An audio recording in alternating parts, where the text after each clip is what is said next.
আপনারা ইম্পোর্ট করে আনছেন, আবার তাদেরকে লাইসেন্স দিয়েছেন, আবার তাদেরকে মেমো দিয়ে তাদেরকে বিক্রি করছেন, আবার বলতেছেন যে এটা বাদ, এটা হবে না, এটা এক্সিডেন্ট হচ্ছে। এটা কি আপনার ওইটার ছাত্ররা ওইটার উপর কি চালাবে? ইঞ্জিনিয়ার প্রশিক্ষণ চালাবে। আপনি যদি বাতিল করবেন ওই টাকা কোথা থেকে আসবে?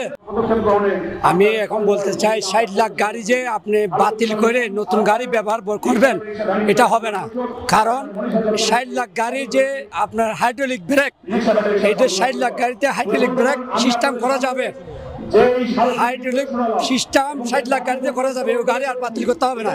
কেন বাতিল করতে হবে না? বুয়েটের ডিজাইন যখন আপনি দিবেন ওই 60 লাখ গাড়িতে ফিটিং করা যাবে এবং 10,000 টাকা বা 12,000 টাকায়। যার কারণে ওইটা দুটো ফিটিং করা যখন যাবে তখন আপনার নতুন গাড়ি আর আমাদের প্রয়োজন হবে না। যে এটা লটের ব্রেক, এটার ব্রেকে কোনো নিশ্চয়তা নাই। চায়না থেকে যারা আনছিল, ইঞ্জিনিয়ার যারা আনছিল, তারা তখন চোখে দেখে নাই যে রডের ব্রেক যে অ্যাক্সিডেন্ট করবে, এটা আমরা নিব না। তা আপনারা ইম্পোর্ট করে আনছেন, আবার তাদেরকে লাইসেন্স দিয়েছেন, আবার তাদেরকে মেমো দিয়ে তাদেরকে বিক্রি করছেন, আবার বলতেছেন যে এটা বাদ, এটা হবে না, এটা অ্যাক্সিডেন্ট হচ্ছে। এটা কি আপনার ইঞ্জিনিয়াররা তখন চোখে দেখে নাই? তখন ওইটা বুঝে বলে নাই আমার এই 60 লাখ গাড়ি বাতিল করতে যাবে না, করা হবে না। ওই গাড়িতে হাইড্রোলিক ব্রেক সিস্টেম করা যাবে এবং সেটা উৎপাদন করবে কারা?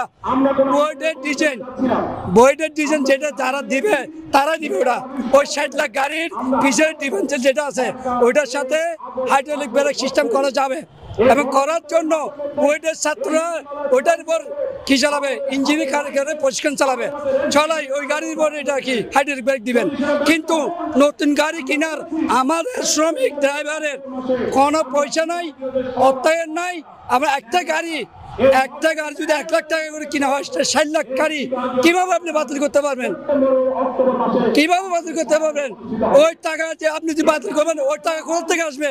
ওরা তো প্রত্যেকটা ড্রাইভারে, প্রত্যেকটা কোম্পানি, প্রত্যেকটা এনজিও থেকে ঋণ নিছে। সেই টাকা কিভাবে দেবে? ওই টাকা না দিয়ে নতুন গাড়ি আপনি ঋণ দিবেন, সেটা কখনো আমরা মেনে নেব না। আপনি একজন প্রধান উপদেষ্টা, আপনার গ্রামের বাড়ি থেকে আমি আসছি, কিন্তু আপনাকে চিন্তা করতে হবে ঠিক ওইভাবে যে 60 লাখ গাড়ি আমি কিভাবে বাতিল করবো, কার পেটে লাথি দিব? ওই 60 লাখ গাড়ি বাতিল না হয়ে বুয়েটের ডিজাইনে যেন গাড়িটা চলে হাইড্রোলিক ব্রেকের মাধ্যমে।